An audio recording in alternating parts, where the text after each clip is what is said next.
بسم اللہ الرحمن الرحیم۔ السلام علیکم ناظرین، میں ہوں عرفان ہاشمی اور آپ کو پروگرام دو ٹوک میں لندن سے خوش آمدید کہتا ہوں۔ اسلام آباد سے ہمارے ساتھ موجود ہیں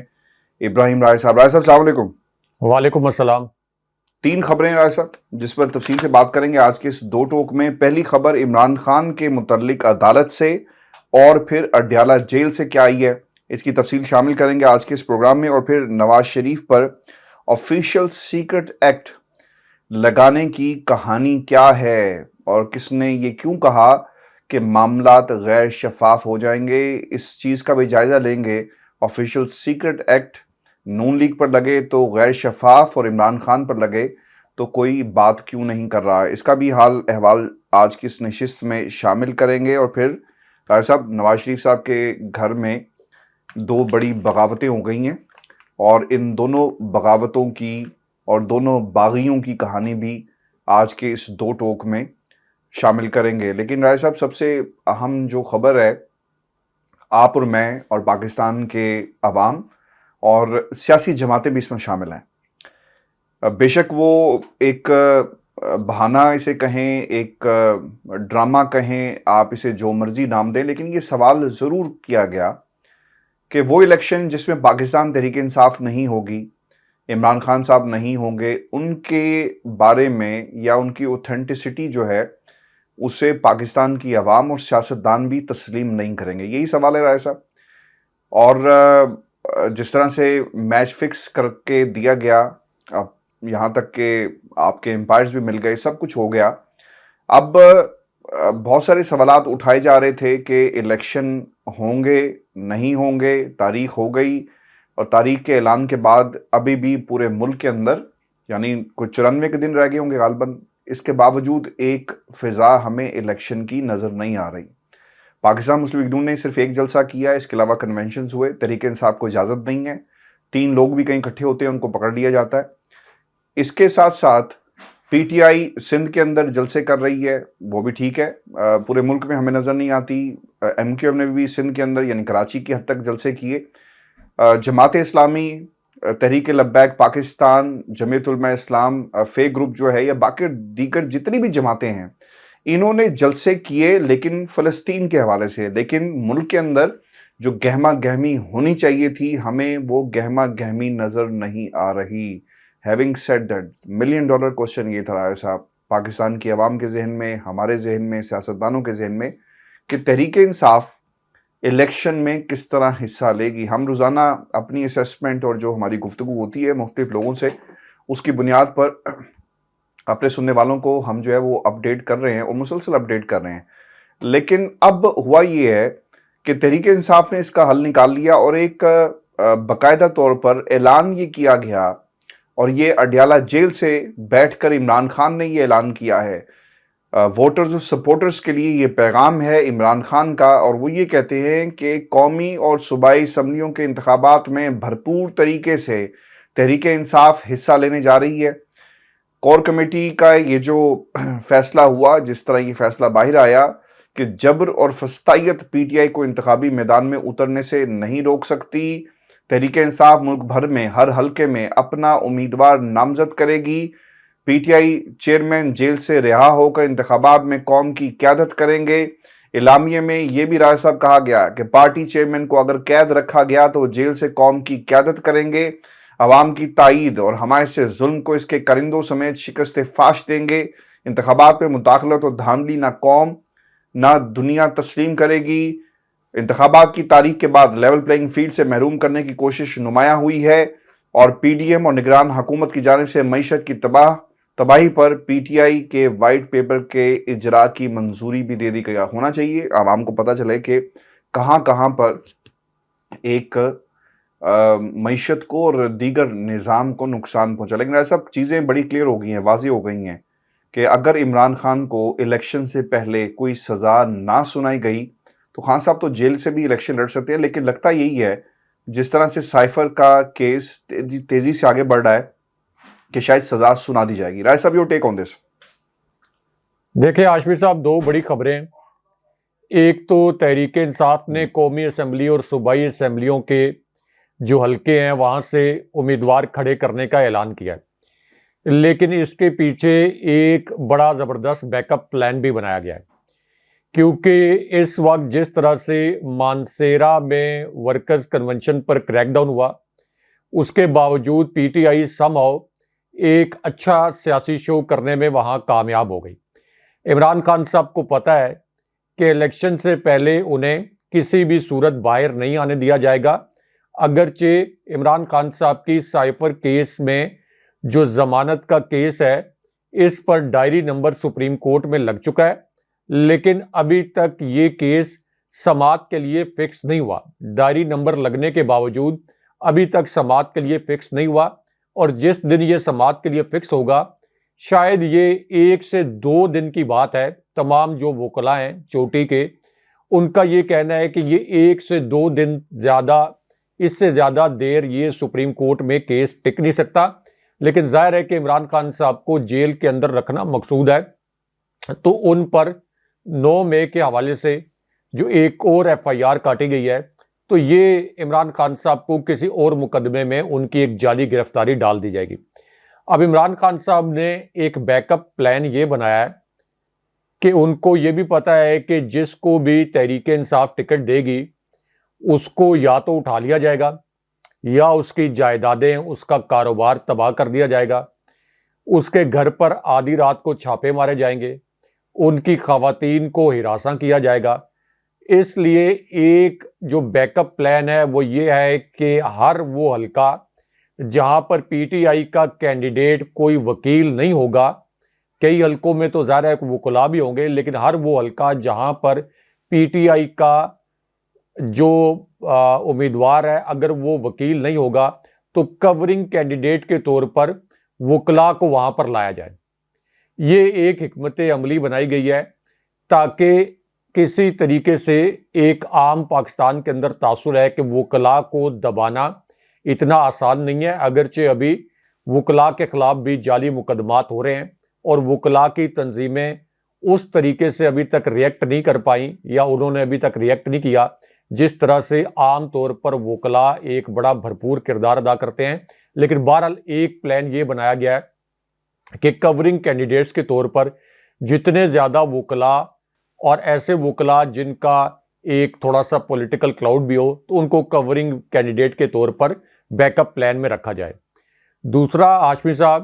عمران خان صاحب جیل کے اندر رہ کر تحریک انصاف کے انتخابی کیمپین کی قیادت کیسے کریں گے؟ ایک تو عمران خان صاحب کو جو ملاقاتوں کی اجازت دی گئی ہے، اگرچہ یہ ہفتے میں 2 ملاقاتیں ہیں اور ایک ان کی فیملی کے ساتھ ملاقات ہے، تو یہ عمران خان صاحب جیل سے ظاہر ہے کہ براہ راست تو خطاب نہیں کر سکیں گے، لیکن میں نے پچھلے 10 دن کے اندر یہ دیکھا ہے کہ ان کے فیملی ذرائع سے عمران خان صاحب کا جو میسج باہر آتا ہے وہ قوم سے خطاب ہی بن جاتا ہے، جس کو پی ٹی آئی کے آفیشیل ٹویٹر اکاؤنٹ پر پوسٹ بھی کیا جاتا ہے۔ وہ ایک طرح سے عمران خان صاحب کا قوم سے خطاب بن جاتا ہے، کیونکہ وہی میسج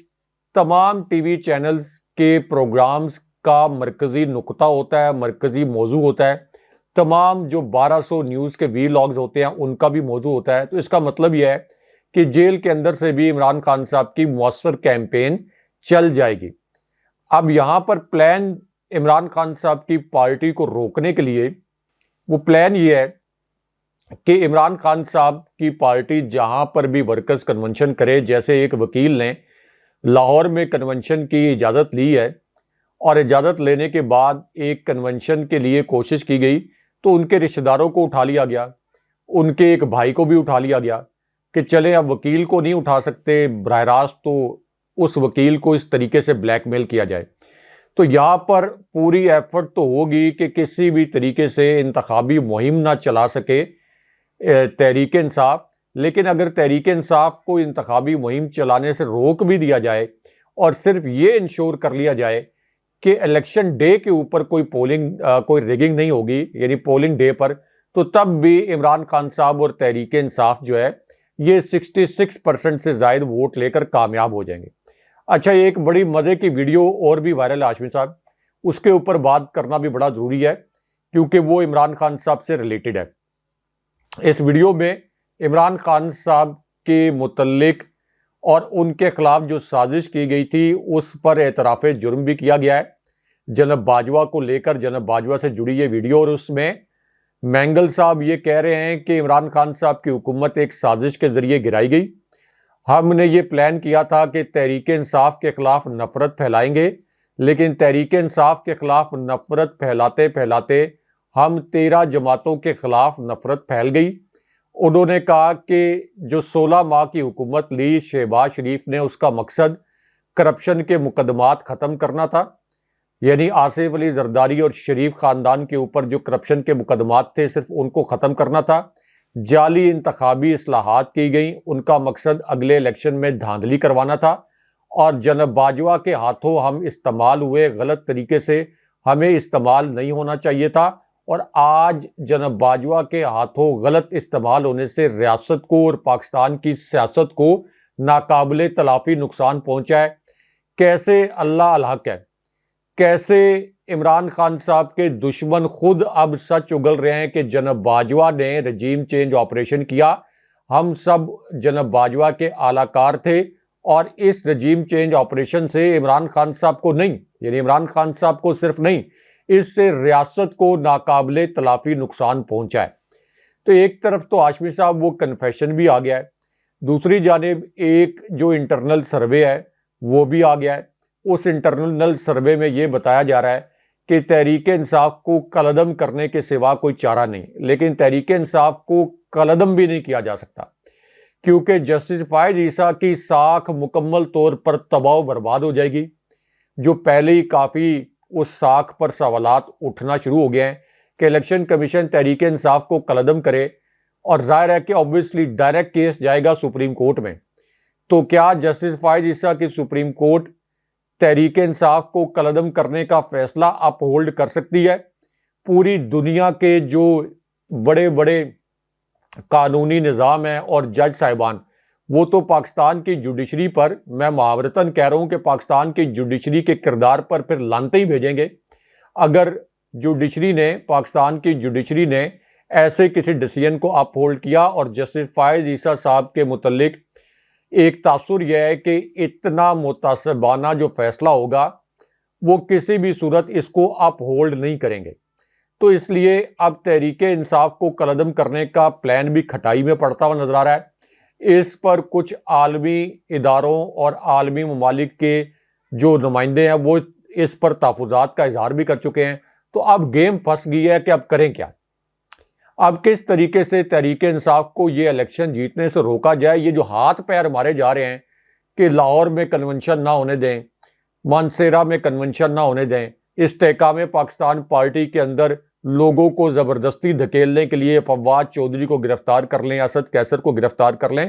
یہ ہتھکنڈے تحریک انصاف کو کامیابی سے نہیں روک سکتے. اگر آپ ریگنگ کریں گے، جس کا پلان بنایا ہوا ہے، پورا شریف خاندان نے مشینری کو قابو کیا ہوا ہے، ریاستی مشینری کو،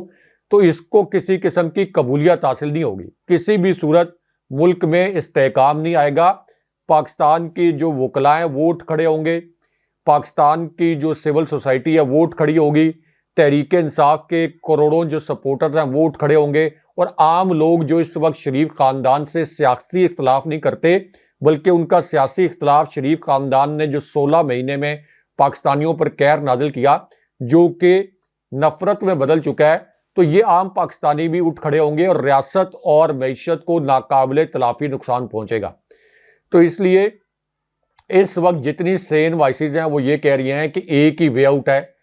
کہ الیکشن اب ڈیٹ اناؤنس ہو گئی ہے، اس سے آگے کسی صورت نہ جائے اور فری اینڈ فیئر الیکشن ہو. اور جسٹس فائز عیسیٰ کی جوڈیشری کی یہ ذمہ داری ہے کہ فری اینڈ فیئر الیکشن کروائیں، اور اگر اس فری اینڈ فیئر الیکشن کے نتیجے میں عدالتوں سے کرپٹ قرار دیا، اگر ٹولہ بھی کامیاب ہو جائے تو ٹھیک ہے،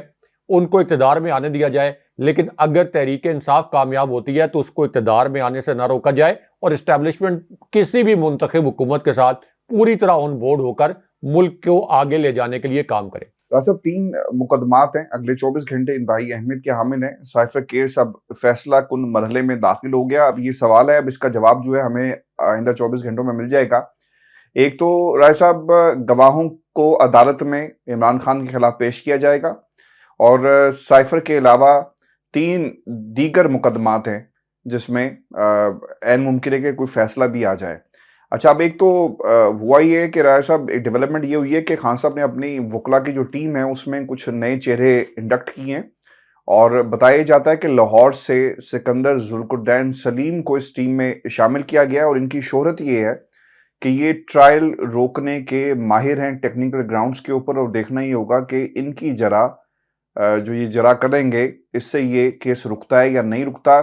چونکہ 3 گواہوں کے بیانات ریکارڈ ہونے کے بعد ان پر جرا بھی ہونی ہے۔ یہ بہت ہی اہم سٹیج ہے،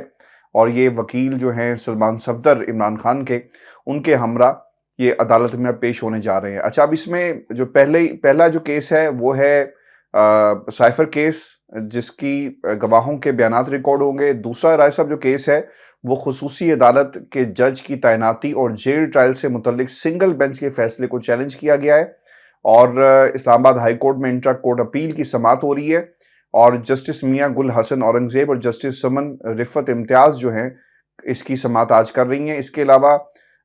جو پچھلی سماعت کے اوپر جو نقطہ انتہائی اہمیت کا حامل ہے جو جسٹس گل حسن صاحب کی طرف سے اٹھایا گیا تھا، وہ اوپن ٹرائل کے اوپر، اور انہیں جو ریمارکس دیے تھے رائے صاحب وہ بہت ہی امپورٹنٹ تھے کہ یہ 21ویں صدی ہے اور خفیہ ٹرائل پر بہت سارے سوالات جو ہیں وہ اٹھ سکتے ہیں۔ اب اس پہ فیصلہ آ سکتا ہے کہ اسے اوپن عدالت میں جو ہے اس کی سماعت کی جائے۔ اور پھر رائے صاحب تیسرا جو ہے توشہ خانہ فوجداری کارروائی کیس میں سزا کے خلاف عمران خان کی مرکزی اپیل پر سماعت جو ہے وہ جسٹس عامر فاروق اور جسٹس طارق محمود جہانگیری صاحب جو ہیں وہ سماعت کر رہے ہیں۔ اب اس کیس کے اندر ایک تو عمران خان صاحب کی سزا کا فیصلہ یا اس کو معطل بھی کیا جا سکتا ہے، لیکن ایسا ہمیں شاید اتنے زیادہ آپٹمسٹک ہو کر نہیں سوچنا چاہیے۔ میرے لیے اور آپ کے لیے جو سب سے بڑا سوال ہے امپورٹنٹ جو ہے، وکلا سے غلطی ہوئی، عمران خان کی یہ جو اہلیت تھی جس کو کسی نے دیکھا ہی نہیں، اور جب یہ فیصلہ آیا سزا معطلی کا اس وقت ہی اس کو ایڈریس کرنا چاہیے تھا، لیکن اسے ایڈریس نہیں کیا گیا۔ رائے صاحب دیکھیں عاشور صاحب، فیصلہ تو جج صاحب نے سنانا تھا، اور جج صاحب نے بھی نہیں سنانا تھا، فیصلہ تو کسی اور نے سنا دیا اور جج صاحب نے پڑھ دیا۔ ایک تو یہ بائی ڈیفالٹ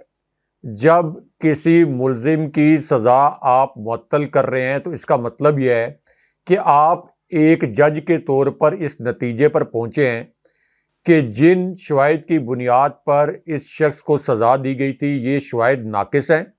ان کی بنیاد پر اس شخص کو سزا نہیں دی جا سکتی تھی، اس وجہ سے آپ نے اس ملزم کی سزا کو معطل کر دیا۔ اس کے بعد اسی ملزم کو آپ نے کہا کہ ضمانت بھی دی جائے۔ اب بائی ڈیفالٹ جب آپ ان شواہد کو ناقص سمجھ رہے ہیں تو ناقص شواہد کی بنیاد پر کسی عام رکن اسمبلی یا کوئی عام شخص اس کو بھی ڈسکوالیفائی نہیں کیا جا سکتا۔ اور یہاں پر تو پاکستان کے سابق وزیر اعظم کا کیس ہے اور پاکستان کے سب سے مقبول لیڈر کا کیس ہے، کیونکہ ایک خاص قسم کی عصبیت حاصل ہوتی ہے ایک جو قومی سطح کا لیڈر ہوتا ہے۔ تو اتنے بڑے قومی لیڈر کے کیس کے اندر جتنی بڑی بددیانتی اسلام آباد ہائی کورٹ کے تحریری فیصلے میں کی گئی تھی جس میں ان کی نیابی ختم نہیں کی گئی، تو یہ اصل میں وکلاء نے اسلام آباد ہائی کورٹ کے اندر جج حب الاسناد کی عدالت کے اندر اور اسی طرح اس سے پہلے جج دلاور کی عدالت کے اندر عمران خان صاحب کا کیس،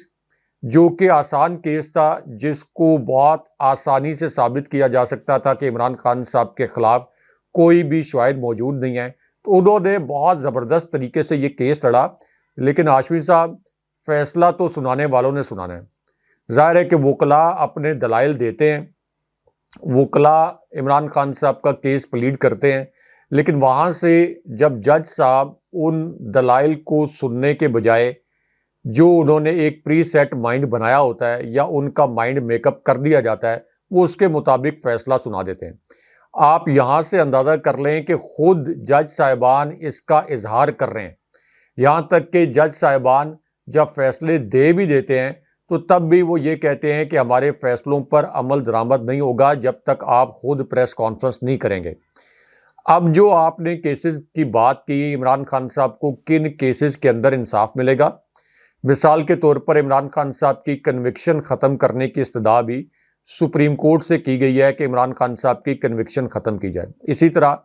عمران خان صاحب کا جیل کے اندر جو خلاف ضابطہ ٹرائل ہے، اس کے اوپر آپ دیکھیں کہ یہ ابھی اسلام آباد ہائی کورٹ کے جو ایک جج صاحب ہیں وہ یہ کہہ رہے ہیں کہ یہ خفیہ ٹرائل 21ویں صدی میں پوری دنیا میں پاکستانی عدالتی نظام کا مذاق بنوانے کے مترادف ہے، لیکن جسٹس عامر فاروق صاحب نے اس کے اوپر یہ فیصلہ صادر کر دیا تھا کہ یہ عمران خان صاحب کے حق میں ہے۔ یعنی عمران خان صاحب کہہ رہے ہیں کہ میرے حق میں نہیں ہے، لیکن جسٹس عامر فاروق زبردستی عمران خان کے بیگانے کی شادی میں عبداللہ دیوانہ زبردستی ان کے حمایتی نام نہاد بن کر انہوں نے کہا کہ نہیں، یہ جیل ٹرائل جو ہے وہ جاری رہنا چاہیے۔ اچھا، پھر یہ جو جیل کے اندر ٹرائل ہوا جس کے اوپر عمران خان صاحب پر فرد جرم عائد کی گئی، تو اس وقت تک بھی سائفر کیس سے ریلیٹڈ جو پروسیڈنگز تھیں وہ اسلام آباد ہائی کورٹ میں پینڈنگ تھی، اور یہ تاریخ کا ایک انوکھا کام ہوا کہ اسلام آباد ہائی کورٹ میں جیسے توشہ خانہ کیس کی پروسیڈنگز ابھی پینڈنگ تھی، اس کے باوجود سزا سنا دی گئی، تو یہاں پر عمران خان صاحب پر فرد جرم عائد کر دی گئی۔ تو اسلام آباد ہائی کورٹ میں ہر وہ بینچ جس کے اندر چیف جسٹس صاحب، عزت مآب چیف جسٹس عامر فاروق صاحب بیٹھے ہوں گے، تو اس کے متعلق میرا نہیں، کیونکہ جو کورٹ رپورٹرز ہیں ان کے ساتھ ہم بات کرتے ہیں کہ آج عدالت کے اندر کیا کچھ ہوا، خود بھی عدالت کے اندر چلے جاتے ہیں، تو ان کا تاثر یہ ہے کہ جس بینچ کے اندر چیف جسٹس صاحب خود بیٹھے ہوں گے اس میں عمران خان صاحب کو انصاف ملنے میں تاخیر ہی ہوگی۔ ابھی ایک اور دیکھیں، انہونی ہوئی ہے انسداد دہشت گردی کی عدالت میں، عمران خان صاحب کی 3 ضمانتیں وہاں پر لگی ہوئی تھی، 3 ضمانتوں کا کیس، اور عمران خان صاحب کے ساتھ جن لوگوں کو شریک ملزم ٹھہرایا گیا تھا اس نام نہاد کیس کے اندر، ان تمام کی ضمانتیں کنفرم ہو چکی ہیں، لیکن عمران خان صاحب کا جب کیس لگا تو وہ پتہ چلا کہ پروسیکیوٹر صاحب جو ہیں وہ چھٹی پر چلے گئے، یعنی کبھی جج صاحب نہیں ہیں، کبھی پروسیکیوٹر نہیں ہیں، کبھی وکیل نہیں ہے، اور پھر یہ 14 نومبر تک عمران خان صاحب کی ضمانت جو کنفرم ہونی چاہیے، جو کہ ان کے شریک نام نہاد ملزمان کی پہلے کنفرم ہو چکی ہیں، وہ بھی اب 14 نومبر تک ٹل گئی ہے، یعنی عمران خان صاحب کو یہاں بھی انصاف نہیں مل رہا۔ دوسری جانب سپریم کورٹ میں جسٹس فائز عیسیٰ صاحب جو کہ فل کورٹ بنا کر پی ٹی وی پر براہ راست اس فل کورٹ کی سماعت کا احوال نشر کرواتے رہے تاکہ کوئی 10 گھنٹے لوگ دیکھ سکیں جسٹس فائز عیسیٰ صاحب کو براہ راست، تو اب ایک ایسی صورتحال میں جب الیکشن سر پر آ گیا ہے، پاکستان کی سب سے بڑی پارٹی کے لیڈر کی ضمانت کا کیس سپریم کورٹ میں داخل ہو چکا ہے، اس کے اوپر ڈائری نمبر لگ چکا ہے، تو جسٹس فائز عیسیٰ صاحب کس بات کا انتظار کر رہے ہیں یا کس بات سے ڈر رہے ہیں، اور عمران خان صاحب کا کیس سماعت کے لیے فکس نہیں کیا جا رہا؟ یہ تو عمران خان صاحب کے جو کیس ہے یعنی سائفر کیس، اس کے اوپر تو ابھی تک کوئی ریمارکس وغیرہ آ جانے چاہیے تھے جسٹس فائز عیسیٰ صاحب کے، لیکن چلیں انہوں نے خود کوئی ریمارکس نہیں دیے، اب تو باقاعدہ ایک پٹیشن چلی گیا ہے، اس پہ ڈائری نمبر لگنے کے بعد بھی آپ اس کو سماعت کے لیے فکس کریں، اور اگر آپ یہ سمجھتے ہیں اور آپ کی سپریم کورٹ یہ سمجھتی ہے کہ عمران خان صاحب سائفر کیس میں مجرم ہے تو فیصلہ سنائیں، لیکن کم سے کم اس کی سماعت تو کریں، تاکہ جس قسم کا فیصلہ آپ سنائیں اس کے اوپر پھر آپ کو تاریخ اور عوام جج کریں۔ لیکن عمران خان صاحب کے ہر کیس کو جہاں ان کو انصاف ملنے کی کبھی امید ہوتی ہے اس میں تاخیر کی جاتی ہے۔ صرف آپ کا جو سائفر کیس کا جو ٹرائل ہے اس کو 400 کی سپیڈ سے چلایا گیا ہے، کسی صورت عمران خان صاحب پر فرد جرم عائد کی جائے، جلد سے جلد ان کو سزا سنائی جائے۔ لیکن اعتزاز احسن صاحب کو میں سن رہا تھا جنہوں نے ایک مرتبہ پھر یہ کہا، انہوں نے کہا کہ اب ڈائری نمبر تو لگ گیا ہے، اب صرف اس دن کا انتظار کریں کہ جس دن اس کیس کی ہیئرنگ فکس ہوگی، اور اس دن آپ دیکھیں گے کہ سپریم کورٹ میں یہ کیس جو ہے یہ کس طرح سے اس کے بخیے ادھیڑ دیے جائیں گے۔ رائے صاحب، یہ کہانی 2 بغاوتوں کی ہے، ایک تھوڑی سی میں بیان کر دوں اور دوسری کہانی جو ہے وہ آپ سے سنیں گے، اور اس پہ کمنٹ بھی میں چاہوں گا کہ آپ کریں۔ شاہد خاقان عباسی صاحب نے نواز شریف پر یہ الزام لگا دیا ہے کہ اسٹیبلشمنٹ کا لاڈلا۔ اچھا، وہ کیا کہہ رہے ہیں؟ وہ یہ کہہ رہے ہیں کہ مریم کے آرڈر میں نہیں مانوں گا، اور جنریشن اگر تبدیل ہوئی پارٹی کے اندر تو ہم اس پارٹی کو خیر بات کہہ دیں گے۔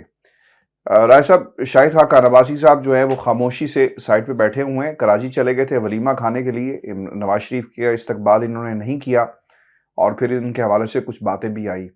باہر کہ وہ پارٹی سے اپنی راہیں جو ہیں وہ جدا کر چکے ہیں۔ اچھا، اب انہوں نے کیا کہا ہے؟ وہی کہتے ہیں کہ نواز شریف کو کوئی وزارت عظمیٰ دے رہا ہے تو نہ لیں، یعنی انہیں بھی پتا ہے کہ نواز شریف کو وزارت عظمیٰ کی آفر کروائی جا رہی ہے۔ پھر آئندہ الیکشن کے اندر انہوں نے دھاندلی کی پیشن گوئی بھی کر دی ہے، اور وہ یہ کہتے ہیں کہ آئندہ الیکشن شفاف میں ہوتا ہوا نہیں دیکھ رہا، یعنی مشکل ہے کہ پاکستان کے اندر الیکشن شفاف ہوں گے۔ پھر تو انڈرسٹوڈ سی بات ہے کہ جب الیکشن ہی شفاف نہیں ہوں گے تو رائے صاحب پھر ان الیکشنز کو مانے گا کون؟ اب جو دوسری جو چیز انہوں نے یہ کہی ہے کہ عمران خان کو راستے سے ہٹانے کی جو گواہی ہے وہ ان کے اپنے گھر سے آئی ہے، شاہد خاقان عباسی صاحب کے ذریعے۔ وہ یہ کہتے ہیں کہ عمران خان کے ساتھ عوام ہے تو سیاسی مستقبل رہتا ہے، یعنی کسی صورت نہ تو پی ٹی آئی کو مائنس کیا جا سکتا ہے اور نہ ہی عمران خان کو مائنس کیا جا سکتا ہے۔ اب یہ نواز شریف صاحب پر لاڈلے ہونے کا جو الزام لگایا گیا، وہ کہتے ہیں کہ جی ملک میں ابھی بھی لاڈلوں کی فیکٹری لگی ہے۔ اسٹیبلشمنٹ کو رائے صاحب یہ پیغام ہے، کس کو پیغام ہے؟ میں یہ چاہوں گا کہ آپ اس پر کمنٹ کریں۔ اور پھر یہ جو ان کی طرف سے یہ جو بات کہی گئی کہ جناب جو کرپٹ ہے اقتدار میں جی حضوری، اور جو نااہل لوگ جو ہیں وہ بٹھا دیے جاتے ہیں، اب یہ نون لیگ کی طرف اشارہ کر رہے ہیں، اتنا زیادہ غم و غصہ۔ اور پھر جنرل ریٹائرڈ باجوہ کی ایکسٹینشن غلطی تھی، نون لیگ چھوڑنے کا اشارہ۔ رائے صاحب، شاہد خاقان عباسی صاحب جو ہے 70 کروڑ میں کہہ رہے ہیں کہ سینیٹر بھی بن جاتا ہے، اتنا غصہ کیوں ہے؟ کیوں اتنے دکھی ہیں، ناراض ہیں؟ مریم نے کیا کر دیا ان کے ساتھ؟ دیکھیں، اس کے اندر دو بڑی دلچسپ خبریں ہیں۔ ایک تو شاہد خاقان عباسی جب نواز شریف سے لندن میں ملے، اور اس کے بعد نواز شریف نے جب لاہور جانا تھا تو شاہد خاقان عباسی کو پورا پلان پتا تھا نواز شریف کا۔ شاہد خاقان عباسی کو کہا گیا کہ آپ نواز شریف کا استقبال کرنے آئیں، لیکن شاہد خاقان عباسی کو یہ پتا تھا، یا ان کو یہ کنوے کر دیا گیا تھا، یا ان کے جو ویل وشرز ہیں ان کو یہ کنوے کر دیا گیا تھا کہ آپ کو مریم نواز اب سخت ناپسند کرتی ہیں۔ مریم نواز اور پورے شریف خاندان، خاص طور پر مریم نواز کے متعلق جو پارٹی کے اندر بھی یہ رائے ہے اور عام بھی پاکستان کے سیاسی حلقوں میں، کہ وہ اونٹ جتنا کینہ رکھتی ہیں۔ تو چونکہ شاہد خاقان عباسی نے یہ کہہ دیا تھا کہ مریم نواز کو چیف آرگنائزر اور سینئر نائب صدر بنایا گیا ہے، تو میں ان کے نیچے یا ان کے لیول پر جا کر کام نہیں کروں گا، تو شاہد خاقان عباسی کو یہ پتا تھا کہ اگر وہ لاہور گئے نواز شریف کا استقبال کرنے کے لیے تو انہیں تیسرے یا چوتھی صف میں کھڑا کیا جائے گا۔ ہو سکتا ہے کہ ان کو سٹیج کے اوپر بھی جگہ نہ ملے، اور یہ بھی ہو سکتا ہے کہ جو نون لیگ کی تیسرے درجے کی قیادت ہے وہاں پر انہیں جان بوجھ کر مریم نواز کی خواہش پر ان کو اس طرح سے تضییق کا نشانہ بنایا جائے جو شاید ان کے لیے قابل برداشت نہ ہو۔ شاہد خاقان عباسی کے متعلق ایک دلچسپ جو فیکٹ ہے وہ یہ ہے کہ شاہد خاقان عباسی مرحوم کے جو کہ اوجڑی کیمپ کے حادثے میں جاں بحق ہوئے تھے، ان کے بیٹے ہیں، اور انہوں نے پہلا الیکشن آزاد حیثیت میں لڑا تھا۔ اس کے بعد یعنی جو 1980s کا الیکشن تھا، بی بی شہید کے آنے سے پہلے، پاکستان واپسی سے پہلے، تو آزاد حیثیت میں لڑا۔ انہوں نے نون لیگ کے امیدوار کو شکست دی، اس کے بعد نون لیگ میں شمولیت اختیار کی، اور پھر یہ ہر الیکشن جیتے۔ صرف اس وقت تک یہ الیکشن ہارے اس وقت جب تحریک انصاف کے امیدوار صداقت عباسی نے ان کو چیلنج کیا، اور صداقت عباسی کے ہاتھوں تحریک انصاف کی پاپولیرٹی کی ویو کے اندر یہ ان کا جو پورا ایک سیاسی قد کاٹ تھا وہ بہہ گیا۔ اور شاہد خاقان عباسی نے طیارہ سازش کیس میں لانڈی جیل کاٹی، اور بڑی سخت قسم کی جیل تھی یہ مشرف دور میں، جب نواز شریف کے اوپر طیارہ سازش کیس کا الزام لگا تھا۔ تو اب شاہد خاقان عباسی یہ سمجھتے ہیں کہ پورا شریف خاندان تو مشکل کے وقت پاکستان سے بھاگ گیا، نواز شریف خود بھی فرار ہو گئے، مریم نواز بھی 2-3 مرتبہ لندن گئیں، یہاں بھی انہوں نے جناب باجوہ سے ساز پاز کر کے ڈیل لے لی۔ یہاں پر شاہد خاقان عباسی نے جیل کاٹی، مفتاح اسماعیل نے جیل کاٹی، اسحاق ڈار کو یہاں سے فرار کروا دیا گیا کیونکہ وہ شریف خاندان کے، نواز شریف کے رشتہ دار ہیں۔ عابد شیر علی کو یہاں سے فرار کروا دیا گیا، وہ شریف خاندان کے نواز شریف کے رشتہ دار ہیں۔ تو شاہد خاقان عباسی یہ سمجھتے ہیں کہ یہاں پر جیلیں تو مفتاح اسماعیل نے اور شاہد خاقان عباسی جیسے لوگوں نے کاٹی، لیکن جیسے ہی ڈیل کر کے یہ اقتدار میں آئے تو نوازا انہوں نے اپنے لوگوں کو۔ مفتاح اسماعیل کے معاملے پر بھی شاہد خاقان عباسی کچھ ناراض تھے۔ اب چونکہ شاہد خاقان عباسی چودھری نثار علی خان کے ساتھ جو کچھ ہوا ہے اس کو بھی بہت اچھے طریقے سے جانتے ہیں کہ ایک مرتبہ شریف خاندان کے سامنے آپ میرٹ پر کوئی حق سچ کی بات کر دیں تو شریف خاندان آپ کو عبرت کا نشان بناتا ہے، آپ کو چھوڑتا نہیں ہے۔ چودھری نثار علی خان صاحب کی بڑی پرانی رفاقت تھی نواز شریف سے اور بہت بڑی خدمات تھی ان کی نون لیگ کے لیے، لیکن ان کو ان کا جو آزادی اظہار کا حق تھا پارٹی کے اندر وہ نہیں دیا گیا، اور مریم نواز ہی وجہ بنی چودھری نثار علی خان کو پارٹی سے نکالنے کے لیے، اور پھر ان کے جو نام نہاد سیاسی استاد ہیں پرویز رشید جو کہ ڈان لیگز میں بھی ملوث تھے۔ تو اس لیے شاہد خاقان عباسی کو پتہ ہے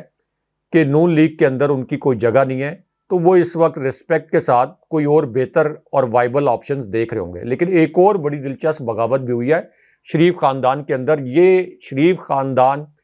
لوگوں کو کس طرح سے استعمال کرتا ہے اور کس طرح سے ڈسپوز آف کرتا ہے، اس کی یہ ایک جیتی جاگتی مثال ہے۔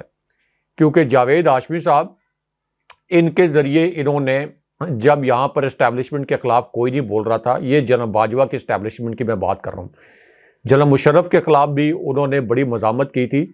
لیکن جاوید ہاشمی کو اپوزیشن لیڈر پھر نہیں بنایا تھا نواز شریف نے جب ان کی واپسی ہوئی تھی بینظیر بھٹو صاحبہ کی واپسی کے بعد ایک NRO کے نتیجے میں۔ تو جاوید ہاشمی صاحب کو انہوں نے اسٹیبلشمنٹ کے دباؤ پر اپوزیشن لیڈر نہیں بنایا تھا، چودھری نثار علی خان صاحب کو اپوزیشن لیڈر بنا دیا تھا۔ اب انہوں نے جناب باجوہ اور جناب فیض حمید کے خلاف بڑے سخت بیانات دلوائے جاوید ہاشمی صاحب سے، پھر سارے چینلز کو ریکویسٹ کی کہ جاوید ہاشمی صاحب کے یہ بیانات چلائے جائیں۔ پھر جب GHQ سے دباؤ آیا تو یہ دوبارہ سے ایک پریس ریلیز جاری کروایا گیا کہ یہ جاوید ہاشمی کے ذاتی بیانات ہیں۔ لیکن اب جاوید ہاشمی صاحب کو یہ جو نواز شریف واپس آئے ہیں اس کے بعد انہوں نے دوبارہ سے جاوید ہاشمی صاحب کو نہیں انوائٹ کیا لاہور کے جلسے میں۔ اس کی وجہ یہ ہے کہ جاوید ہاشمی صاحب نے یہ سٹیٹمنٹ دے دیا کہ نواز شریف کی واپسی پاکستان کی سیاست پر کوئی امپیکٹ نہیں ڈال سکتی۔ انہوں نے کہا کہ نواز شریف کا لاہور کا جلسہ بالکل متاثر کن نہیں تھا، اور میں نواز شریف کو یا شہباز شریف کو اگلا وزیر اعظم بنتے نہیں دیکھ رہا۔ یعنی انہوں نے بڑے واضح انداز میں یہ کہہ دیا کہ صاف اور شفاف الیکشن ہوئے تو کسی بھی صورت نواز شریف اور شہباز شریف اگلے وزیر اعظم نہیں بن سکتے۔ تو اس وقت نون لیگ جو کہ تحریک انصاف کے مقابلے میں 10-12% نشستیں حاصل کرنے کی پوزیشن میں نہیں ہے، اس کے گھر کے اندر اتنی بڑی بغاوتیں ہو رہی ہیں، تو اس سے اندازہ لگانا چاہیے کہ یہ جو شریف خاندان کو دوبارہ مسلط کرنے کا پلان بنایا گیا ہے اس کے لیے کتنے بڑے پیمانے پر دھاندلی کرنی پڑے گی، اور کتنے بڑے پیمانے پر یہ جو آپ کے بیلٹ باکسز ہیں ان کے اندر ووٹ بھرنے پڑیں گے۔ اور ظاہر ہے کہ یہ ٹیکنالوجی کا دور ہے، تمام ویڈیوز دھاندلی کی وائرل ہوں گی، تو اس سے کیا ہوگا؟ اس سے تو وہ حلقے جو اس دھاندلی کا انتظام کریں گے ان کے اوپر سارے سوالات کھڑے ہوں گے۔ شریف خاندان کا تو کچھ نہیں جائے گا۔ یہ شریف خاندان تو ان کی حکومت نہ آئی تو یہ تو فوراً لندن روانہ ہو جائیں گے، اپنے آبائی وطن روانہ ہو جائیں گے۔ تو اس لیے یہ پاکستان کی اسٹیبلشمنٹ کو سوٹ کرتا ہے کہ بالکل فری اینڈ فیئر الیکشن ہو، جس کی جانب شاہد خاقان عباسی نے بھی بتایا کہ اگر یہ فری اینڈ فیئر الیکشن نہ ہوا تو کبھی بھی استحکام نہیں آئے گا۔ یہ ایک ہاشمی صاحب، یہ ایک آپ کہہ لیں سائنٹیفک فارمولہ ہے کہ فری اینڈ فیئر الیکشن ہوتا ہے تو استحکام آتا ہے، معاشی استحکام بھی، سیاسی استحکام۔ اگر الیکشن رگڈ ہو تو انتشار پھیلتا ہے، تفریق پھیلتی ہے۔ یہ تو پوری دنیا میں آزمایا ہوا ایک نسخہ ہے۔ اگر اس کے ادروائز کوئی پاکستان کے اندر کوئی اور تجربہ کرنا ہے تو وہ تجربہ سب کو پتہ ہے ناکام رہے گا، اس سے ریاست کو نقصان پہنچے گا، شریف خاندان تو لوٹ مار کے پھر دوبارہ فرار ہو جائے گا۔ راج صاحب، لاہور میں ایک بیٹھک بھی ہوئی ہے اور فیصلے کچھ کیے گئے ہیں کہ PTI سے رابطے بھی ہوں گے، لیکن ایک طرف زرداری صاحب یہ کہتے ہیں کہ لاہور سے وزیر اعظم اگلا نہیں ہوگا، اور میں دیکھتا ہوں کہ وزیر اعظم کیسے لاہور سے بنتا ہے۔ وہیں پر